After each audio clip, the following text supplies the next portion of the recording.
عزیزان ملت اسلامیہ، السلام علیکم ورحمۃ اللہ وبرکاتہ۔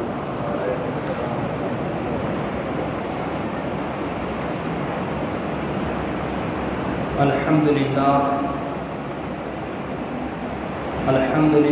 نحمدہ ونستعینہ ونستغفرہ ونؤمن بہ ونتوکل علیہ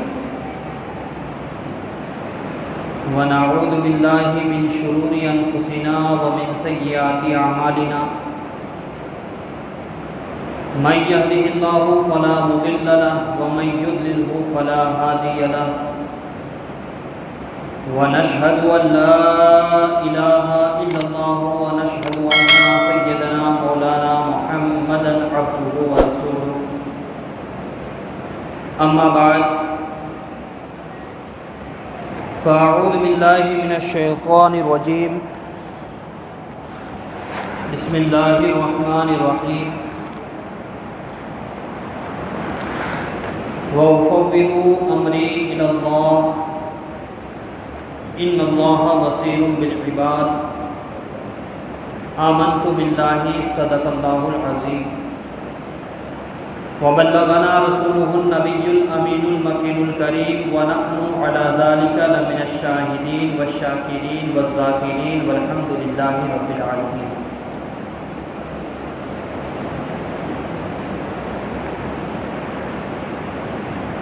تمام تعریفیں، تمام حمد و ثنا اس پاک پروردگار رب العالمین کے لیے جس نے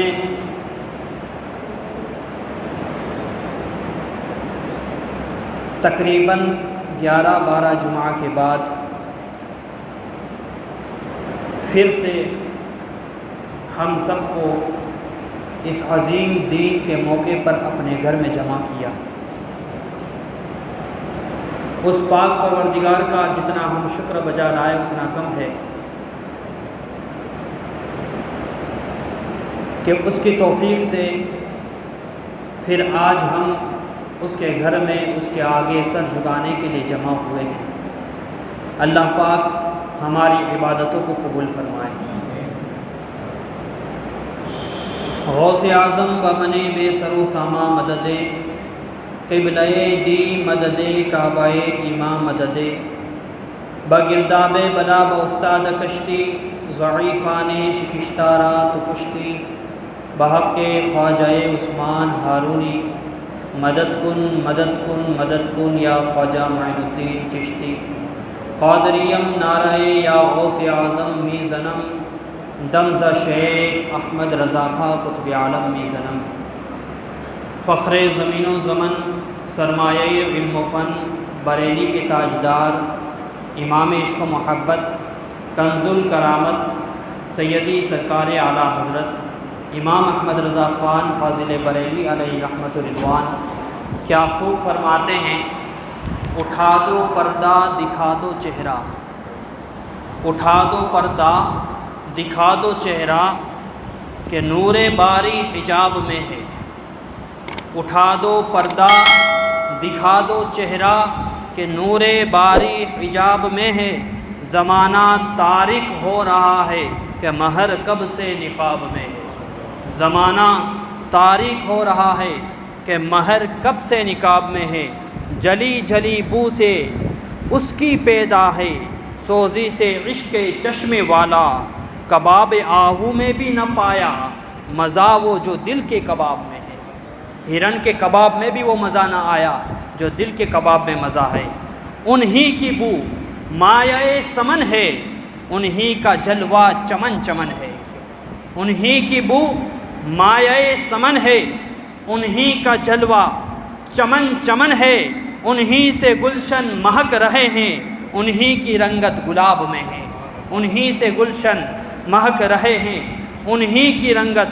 گلاب میں ہے۔ اور پھر فرماتے ہیں خدائے قہار ہے غضب پر، ہم سب نے مشاہدہ کیا، ہمیں لگ رہا تھا کہ ضرور اللہ رب العزت ہم سے ناراض ہوا ہے، خدائے قہار ہے غضب پر، کھلے ہیں بدکاریوں کے دفتر، بچا لو آ کر شفیع محشر تمہارا بندہ عذاب میں ہے، بچا لو آ کر شفیع محشر تمہارا بندہ عذاب میں ہے۔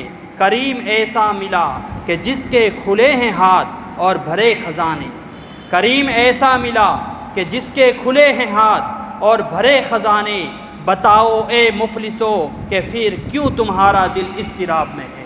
ہمارے مصطفیٰ اتنے کریم ہے، ہمارا رب اتنا کریم ہے، پھر ہمارے دل کیوں مضطرب ہے؟ اور فرماتے ہیں کریم اپنے کرم کا صدقہ لعیم بے قدر کو نہ شرما، کریم اپنے کرم کا صدقہ لعیم بے قدر کو نہ شرما، تو اور رضا سے حساب لینا، اللہ سے تو اور رضا سے حساب لینا، رضا بھی کوئی حساب میں ہے، تو اور رضا سے کوئی حساب لینا، رضا بھی کوئی حساب میں ہے۔ عزیزان ملت اسلامیہ، اللہ رب العزت کے فضل و کرم سے آج پھر ہمیں جو ہے اس مسجد میں جمع ہونے اور اللہ رب العزت کی بارگاہ میں سر بسجود ہونے کا موقع ملا۔ اس موقع کو غنیمت جانیں اور اپنی آخرت کی فکر کریں۔ حضرات، اللہ رب العزت قرآن پاک میں ارشاد فرماتا ہے وَأُفَوِّضُ أَمْرِي إِلَى اللَّهِ إِنَّ اللَّهَ بَصِيرٌ بِالْعِبَادِ، کہ میں نے اپنے سارے معاملات کو اللہ کے سپرد کیا، میں نے اپنے سارے معاملات کو اللہ کے سپرد کیا، اللہ کے بھروسے پر چھوڑ دیا۔ ان اللہ بصیر بالعباد، بے شک اللہ رب العزت بندوں کو دیکھنے والا ہے۔ عزیزان ملت، حضرت سعید ابن مسیب رضی اللہ تعالی عنہ، جو کہ بڑے جلیل القدر تابعین اور محدثین میں سے ہیں، اور حضرت ابو ہریرہ رضی اللہ تعالی عنہ کے خاص شاگردوں میں سے ہیں، وہ فرماتے ہیں کہ حضرت سلمان فارسی اور حضرت عبداللہ بن سلام رضی اللہ تعالی عنہما ایک مرتبہ دونوں جمع ہو گئے، ایک مرتبہ دونوں کی ملاقات ہو گئی، مکالمہ ہونے لگا، بات چیت ہونے لگی۔ یہ حضرت سلمان فارسی رضی اللہ تعالی عنہ پہلے نصرانیت پر تھے، نصرانی تھے، پھر یہودیت مذہب انہوں نے اختیار کیا، اور اس کے بعد اللہ رب العزت نے انہیں توفیق عطا فرمائی، ہدایت عطا فرمائی، اور یہ دامن اسلام سے وابستہ ہوئے۔ پہلے نصرانی رہے، پھر یہودی رہے، اور پھر مسلمان ہوئے۔ اسی طریقے سے یہ حضرت عبداللہ ابن سلام، وہ بھی پہلے جو ہے یہودی تھے، لیکن بعد میں انہوں نے اسلام کو قبول کر لیا۔ یہ وہ عظیم دونوں صحابیوں کی ملاقات ہوتی ہے۔ حضرت ابو ہریرہ کی روایت ہے، اس کو حضرت سعید ابن مسیب نے روایت کیا ہے۔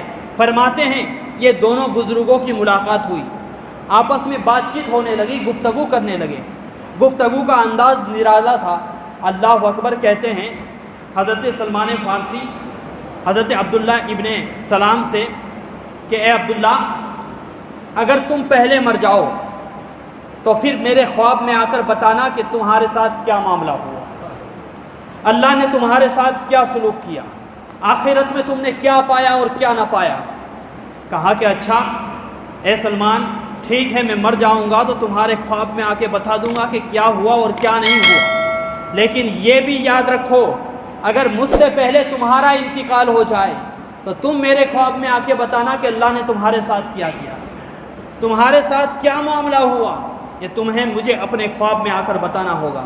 عزیزان ملت، خواب جو ہے یہ بندے کے اختیار میں نہیں ہے کہ وہ جس کے خواب میں چاہے چلا جائے، جس کے خواب میں جا کے جو چاہے باتیں بتانا چاہے بتا دے، لیکن اللہ کے کچھ نیک بندے ہوتے ہیں، اللہ کے کچھ بندے ہوتے ہیں کہ جن کے بارے میں اللہ تبارک و تعالی جو وہ کہتے ہیں اس کو پورا فرما دیتا ہے۔ اللہ کے رسول صلی اللہ تعالیٰ علیہ وسلم ایک حدیث پاک میں ارشاد فرماتے ہیں کہ کچھ لوگ ایسے ہوتے ہیں جن کے بال پراگندہ، جن کا لباس پھٹا پرانا، اگر وہ کسی کی چوکھٹ پر چلے جائیں، کسی کے دروازے پر چلے جائے تو کوئی انہیں ٹھکانہ نہ دے، کوئی انہیں کھڑا نہ رکھے، لیکن پھر اللہ کے رسول صلی اللہ تعالیٰ علیہ وسلم فرماتے ہیں حالت کیا ہے، حالت پر غور کرنا، بال جو ہے پھٹے، بال جو ہے گندے ہیں، اس میں مٹی لگی ہوئی ہے، بکھرے ہوئے ہیں، سر میں تیل نہیں ہے، پیروں میں مٹی لگی ہوئی ہے، کپڑے پھٹے پرانے ہیں، اور حالت اتنی خطرناک کہ اگر کسی کے دروازے پر جا کر کھڑے ہو جائے تو کوئی ان کو کھڑا رکھنے کے لیے تیار نہیں۔ لیکن اللہ کے رسول فرماتے ہیں کہ اگر یہی لوگ اللہ کی قسم کھا لے، اللہ کی قسم یاد کر کے کوئی چیز کہہ دے، اگر وہ چیز ناممکن ہو تو اللہ تعالیٰ اس چیز کو پورا فرما دیتا ہے۔ حالت خراب ہے، دنیا میں کوئی پوچھنے والا نہیں ہے، دنیا میں کوئی سہارا نہیں ہے، لیکن توکل دیکھیے اللہ پر بھروسہ دیکھیے کہ اتنا مضبوط بھروسہ، اتنا پکا بھروسہ کہ اگر وہ قسم کھا کر کہہ دے کہ یہ ہو کر رہے گا تو وہ ہو کر رہتا ہے۔ اسی طریقے سے کسی کے خواب میں جانا، خواب میں جا کر دوسری باتیں بتانا، یہ ممکن نہیں ہے، یہ بندے کے اختیار میں نہیں ہے، لیکن اگر اللہ کے نیک بندے قسم یاد کر کے کہہ دے کہ ہاں میں تمہارے خواب میں آؤں گا تو اللہ تعالیٰ اس بات کو پوری فرما دیتا ہے۔ آج ہم نے اپنا بھروسہ دیکھ لیا، ہم سمجھ رہے تھے کہ دنیا میں بہت ساری چیزیں طاقتور ہے، ہم نے دیکھا کوئی کہہ رہا تھا، چین دعویٰ کر رہا تھا کہ ہم سب سے سپر پاور ہے، ہمارے پاس ٹیکنالوجی ہے، ہم جو ہے باقی دیشوں سے 15-20 سال آگے چل رہے ہیں۔ امریکہ کہہ رہا تھا کہ ہم سپر پاور ہے، ہر کسی کو اپنی طاقت پر فخر تھا، لیکن اللہ رب العزت نے کورونا وائرس کو لا کر اور لاک ڈاؤن مسلط کر کے بتا دیا کہ یہ دنیا والوں، اگر دنیا میں کوئی سپر پاور ہے، اگر کوئی سب سے مضبوط طاقت ہے تو وہ صرف اللہ رب العزت کی ذات ہے۔ ہم نے جو ہے دنیا والوں پر بھروسہ کر کے رکھا، ہم نے لوگوں کو جو ہے روزی کا رزاق سمجھ کر رکھا، ہم نے لوگوں کو اپنا جو ہے مددگار سمجھ کر رکھا، لیکن اللہ رب العزت نے بتا دیا کہ بے شک دنیا کا نظام ٹھہر گیا ہے، دنیا میں ساری چیزیں ملنا بند ہو چکی ہے، دنیا میں چلن پھرن سب کچھ بند ہو چکا ہے، دنیا میں ٹرینیں، ایروپلین اور سارے کا ٹرانسفارمیشن ختم ہو چکا ہے، لیکن پھر بھی اگر گھر میں بیٹھے بیٹھے تمہیں کوئی روزی پہنچا رہا ہے تو وہ کوئی اور نہیں، اللہ رب العزت کی ذات، صرف اللہ رب العزت کی۔ اپنے ضمیر سے پوچھو کہ اتنی خراب پوزیشن تھی، یہاں تک کہ تمہیں مسجد میں آنے سے بھی روک دیا گیا تھا، اپنے ضمیر سے پوچھو کہ پھر تم کو گھر میں بیٹھے بیٹھے رمضان میں نعمتیں کس نے کھلائی ہے، سحری میں اچھی اچھی نعمتیں کس نے دی ہے، افطاری میں اچھی اچھی نعمتیں کس نے بھیجی ہے، کون ہو سکتی ہے وہ ذات سپر پاور؟ کہنا پڑے گا بے شک وہ اللہ کی ذات ہے جس پر ہم نے بھروسہ کیا ہے۔ مسلمانوں کا بھروسہ صرف اللہ پر ہونا چاہیے، مسلمانوں کا توکل صرف اللہ پر ہونا چاہیے۔ آپ دیکھیں کہ صحابہ کرام کا اللہ پر کیسا بھروسہ تھا، انہوں نے اللہ پر کیسا توکل رکھا تھا۔ آج ہمارا حال یہ ہو چکا، غیروں کی بات تو دور رہی، میں اپنے مسلمانوں کی بات کر رہا ہوں، اپنے بھائیوں کی بات کر رہا ہوں۔ لاک ڈاؤن میں روزی کی بنیاد پر لوگوں کو نوکریوں سے نکالا ہے۔ کیا یہ بھول چکے جو لاک ڈاؤن میں جو تمہیں گھر میں بیٹھے بیٹھے رزق دے سکتا ہے، تو جس بندے کو تم نے نوکری پر رکھا ہے اس کا رزق بھی وہی اللہ دے گا؟ یہ پڑھے لکھے لوگوں کا بھی اللہ پر سے بھروسہ اٹھ گیا۔ کسی مولوی کو رمضان میں 17,000 پگار ملا تو اس نے راضی نامہ دے دیا کہ اب میں مسجد میں نہیں رہوں گا۔ ہر رمضان میں اللہ تمہیں نوازتا رہا، اور اس رمضان میں کب اگر تمہیں نذرانہ ملا تو نوکری چھوڑ دو گے، خدمت کرنا چھوڑ دو گے؟ اللہ پر بھروسہ تم لوگ نہیں کرو گے تو کون کرے گا؟ کئی مسلمانوں نے نوکریاں گنوائی ہے، کئی مسلمانوں نے، اور کچھ لوگوں کی یہ جرأت ہوئی کہ لاک ڈاؤن میں مجبوری کا فائدہ اٹھاتے ہوئے نوکری سے نکال دیا۔ کسی کو یہ کہا کہ آپ گھر پر چلے جائیے، ہم آپ کو پگار دیتے رہیں گے، ہم آپ کو نذرانہ پیش کرتے رہیں گے۔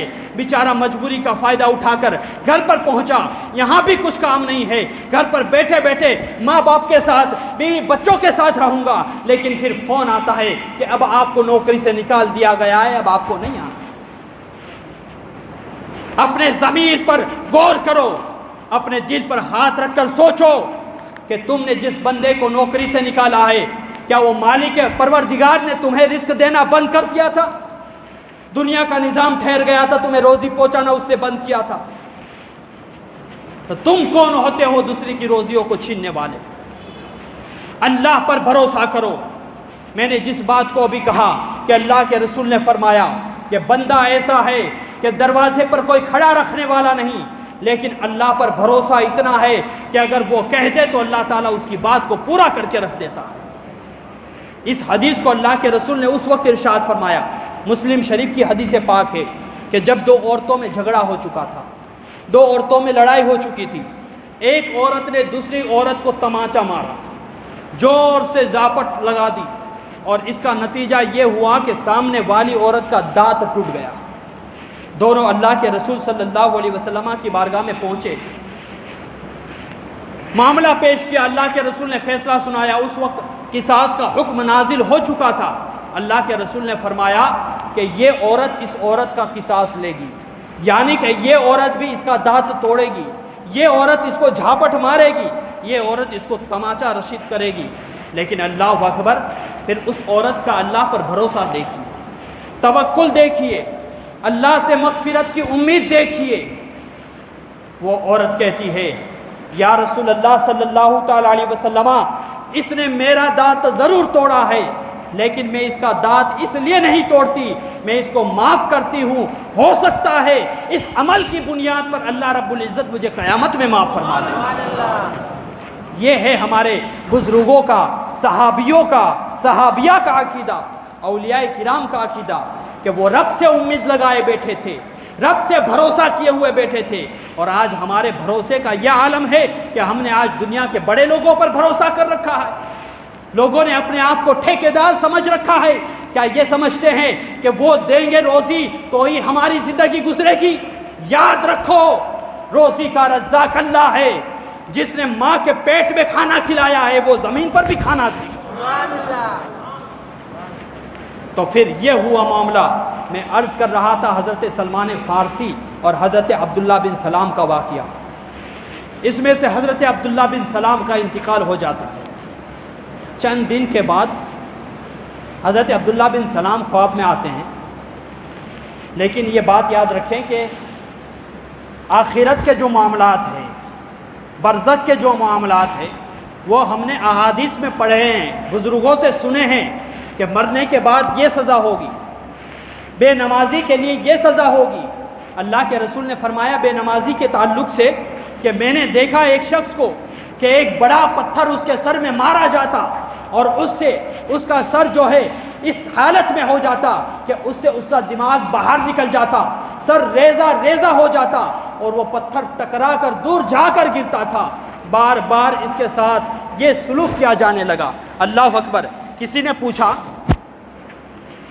پوچھا اللہ کے رسول صلی اللہ تعالیٰ علیہ وسلم سے پوچھا، یا رسول اللہ کیا وجہ تھی کہ اس کے ساتھ یہ سلوک کیا گیا؟ اللہ کے رسول صلی اللہ تعالیٰ علیہ وسلم نے ارشاد فرمایا، اس لیے اس کے ساتھ ایسا سلوک کیا جاتا تھا کہ یہ عشاء کی نماز کو قضا کرتا تھا۔ عشاء کی نماز قضا تو کرتا تھا، باقی نمازوں میں سستی کرتا تھا، جس کی بنیاد پر اسے یہ عذاب دیا گیا۔ اس کے علاوہ بہت ساری باتیں ہیں جو ہم نے کتابوں میں پڑھی ہے برزخ کے تعلق سے، کہ ہمیں یہ عذاب دیا جائے گا، وہ عذاب دیا جائے گا، لیکن مشاہدہ نہیں ہے، کسی نے دیکھا نہیں ہے۔ اب ایک صاحب ایک بزرگ کے پاس پہنچے، پہنچ کر کہتے ہیں کہ حضرت یہ برزخ جنت دوزخ کے معاملات کو ہم نے پڑھا ہے، سنا ہے، لیکن سمجھ میں نہیں آتا کیونکہ دیکھا نہیں ہے۔ کہا کہ اچھا دیکھنا چاہتے ہو؟ کہا کہ ہاں۔ فرماتے ہیں کہ جب میرا انتقال ہو جائے، جب میں مر جاؤں، جب میں قبر میں چلا جاؤں، تو ساتھ میں ایک کاغذ اور ایک قلم رکھ دینا، ایک کاغذ اور ایک قلم رکھ دینا۔ اللہ اکبر۔ کاغذ اور قلم رکھ دیا جاتا ہے، حضرت کا انتقال ہو جاتا ہے۔ فرماتے ہیں کہ دوسرے دن آ کر میری قبر کے پاس وہ کاغذ لے لینا اور اس میں دیکھ لینا کہ اس میں کیا لکھا ہوا ہے۔ وہ بندہ دوسرے دن قبر کے پاس پہنچتا ہے تو کہتا ہے، وہ پرچی وہاں پر موجود تھی اور میں نے اس میں لکھا ہوا دیکھا، اس میں یہ لکھا ہوا تھا کہ یہ برزخ کے معاملات ہے، یہ صرف سنائے جاتے ہیں، مشاہدہ کرنے کے بعد کسی کو بتائے نہیں جاتے۔ تم نے کتاب میں پڑھا ہے وہ صحیح ہے، لیکن یاد رکھنا یہ حالات میں تمہیں نہیں بتا سکتا کہ اللہ نے میرے ساتھ کیا سلوک کیا، قبر میں میرے ساتھ کیا معاملہ ہوا، یہ میں تمہیں نہیں بتا سکتا۔ لیکن جو حدیثوں میں آیا ہے وہ ہم نے سنا ہے اور اس پر ہمارا یقین ہے کہ بے شک اللہ نے جو وعدہ فرمایا ہے وہ پورا ہونے والا ہے۔ اب اللہ پر بھروسہ دیکھیے۔ حضرت سلمان فارسی کہتے ہیں کہ حضرت عبداللہ بن سلام میرے خواب میں تشریف لائے۔ پہلے یہودی تھے لیکن بعد میں آپ نے اسلام قبول کیا تھا۔ اب معاملہ یہ ہے کہ کسی کو بتایا نہیں جا سکتا، معاملہ یہ ہے کہ کسی کو بتایا نہیں جا سکتا، لیکن اب وعدہ کیا تھا کہ میں مروں گا تو تیرے خواب میں آؤں گا، اور سلمان فارسی نے کہا تھا کہ اگر میرا انتقال ہوا تو میں تیرے خواب میں آ کر بتاؤں گا۔ اب اللہ کو وعدہ بھی پورا کرنا ہے۔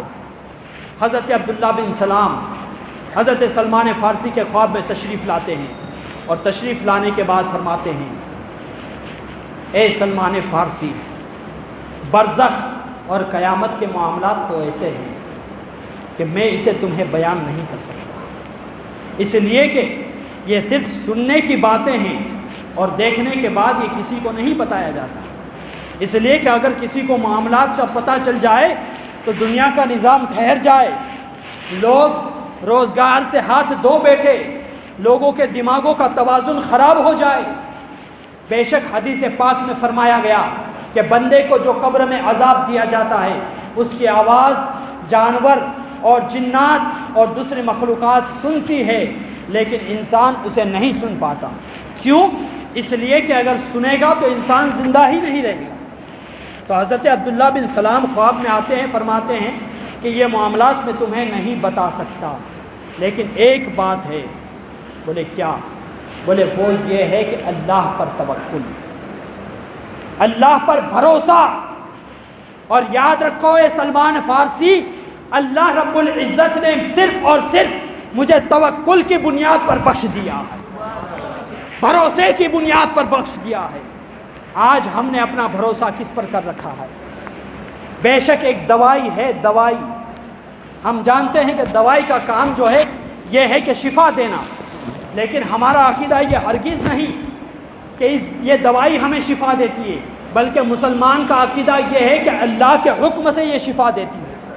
بزرگان دین فرماتے ہیں کہ یہ دوائی جب بندے کے حلق میں جاتی ہے تو اللہ سے پوچھتی ہے مالک و مولا، یہ اب میں کون سا کام کروں، کس کام میں اس کے شریر میں کام کروں، اسے شفا دوں یا اور بیمار کر دوں، اس کا سائیڈ ایفیکٹ کر دوں یا اسے تندرستی دے دوں۔ اللہ کا جو حکم نازل ہوتا ہے اسی حکم کے مطابق وہ دوائی کام کرتی ہے۔ یہ ہمارا عقیدہ ہے۔ ایک صاحب بڑے تجربہ کار ڈاکٹر تھے، انہوں نے جو ہے ایک مریض تھا پیشنٹ، رات کو جاتے وقت کہا کہ وارڈ نمبر 6 میں جو پیشنٹ ہے وہ اب مرنے والا ہے، اگر وہ مر جائے تو اس کی تجہیز و تکفین کی تیاری کر لینا، اسے جو ہے اس کے خاندان کے حوالے کر دینا، اور وہ 12 نمبر کے کمرے میں جو پیشنٹ ہے وہ کل صبح اچھا ہو جائے گا، اسے چھٹی دے دینا۔ یہ ڈاکٹر کا تجربہ ہے، لیکن وہ ڈاکٹر صاحب کہتے ہیں کہ بے شک زندگی اور موت کا مالک اللہ ہے، یہ تو صرف فارمالٹی ہے دوائی، اللہ پر بھروسہ بھی ضروری ہے۔ کہتے ہیں کہ جب میں صبح میں آیا تو میں نے دیکھا کہ جو 6 نمبر کے کمرے میں جو مریض تھا جس کے بارے میں نے کہا تھا کہ یہ مر جائے گا، اللہ رب العزت نے اس کو شفا دے دی ہے اور وہ چھٹی لے کر گھر پہ جا چکا۔ اور جو 12 نمبر کے کمرے میں جو مریض تھا جس کے بارے میں نے کہا تھا کہ یہ صبح میں تندرست ہو جائے گا، اس کو چھٹی دے دینا، ملک الموت اس کے پاس آ چکے تھے اور اس کی روح قبض کر چکے تھے، وہ مر چکا تھا۔ ہم یہ سوچے کہ ہماری زندگی طویل ہے، ہم بچ جائیں گے، یہ ہرگز یہ ایک دھوکہ ہے۔ یاد رکھنا مسلمانوں، دھوکہ ہے۔ اگر اس کورونا وائرس کے آنے کے باوجود، لاک ڈاؤن ہونے کے باوجود، اگر آج بھی ہمارا بھروسہ اللہ پر نہیں ہے، ہمارا توکل اللہ پر نہیں ہے، تو ہم پکے مومن نہیں ہو سکتے۔ بے شک اللہ پر بھروسہ رکھے، اپنے مسلمان بھائیوں کی مدد کرے، اور ان کی جو روزی کا مسئلہ ہو انہیں نوکری سے نہ نکالے، اور ایک تجزیہ کر لے کہ بے شک جو اللہ رزاق ہے، مجھے رزق دیتا ہے، اس کے حصے کا بھی اللہ مجھے رزق عطا کرے۔ یہ ہمارا عقیدہ ہونا چاہیے، اور آج سے اپنی زندگی کو بدلنے کا عہد کرے کہ مالک و مولا، حقیقت میں سپر پاور تیری ہی ذات ہے کہ تو نے ہی ہمیں ایسے ماحول میں رزق دیا ہے، اور بے شک تو ہی سجدے کے لائق ہے۔ آج کے بعد ہماری کبھی بھی نماز قضا نہیں ہوگی انشاءاللہ۔ آج سے ہم تیری فرما برداری کریں گے۔ اللہ رب العزت ہمیں جو ہے اللہ پر بھروسہ کرنے کی توفیق عطا فرمائے، اس کی فرما برداری کرنے کی توفیق عطا فرمائے، اور پہلے سے بہترین زندگی گزارنے کی توفیق عطا فرمائے۔ آئندہ جمعہ کو انشاءاللہ اسی موضوع پر توکل پر خطاب ہوگا۔ آپ حضرات ضرور شرکت فرما کر ثواب دارین حاصل کریں، اور کھڑے ہو جائیں، صفوں کو درست کر لیں اور سنت ادا کر لیں۔ ڈسٹنس رکھنے کا چلے گا تھوڑا سا ہلکا پھلکا ڈسٹنس رکھنے جیسا لگے تو رکھنا، ٹھیک ہے، ورنہ کام چل جائے گا۔ مکانی بیمار نہیں بن جاتی، اس کی دعا کر دیتے ہیں نماز کا۔ 500 روپیہ مرحوم انور بھائی ملیک کے ایصال ثواب کے لیے اللہ تبارک و تعالی مرحوم کی مغفرت فرمائے۔ 1500 روپیہ حنیفہ بیگ مرزا کے ایصال ثواب کے لیے اللہ تعالی مرحومہ کی مغفرت فرمائے۔ 100 روپیہ ایک خاتون کی طرف سے تندرستی کے لیے اللہ تبارک و تعالی اس خاتون کو شفائے کاملہ و عاجلہ عطا فرمائے۔ 200 روپیہ محمد بھائی یوسف بھائی کی طرف سے اللہ تعالیٰ ان کی روزی روزگار میں خوب برکت عطا فرمائے۔ اللہ رب العزت آپ سب کی روزیوں میں خوب برکت عطا فرمائے۔ جو مسلمان پریشان حال ہے، بیمار ہے، ان کی پریشانیوں کو، بیماریوں کو دور فرمائے۔ اور آپ حضرات جانتے ہیں کہ لاک ڈاؤن کی صورت میں مسجد میں جمعہ بند رہا، اور اس سے مسجد کی آوک بھی جو ہے رکی ہوئی تھی۔ اللہ رب العزت نے اگر آپ کو نوازا ہے تو ضرور مسجد میں للہ رقم دے کر ثواب دارین حاصل کریں۔ السلام علیکم ورحمۃ اللہ وبرکاتہ۔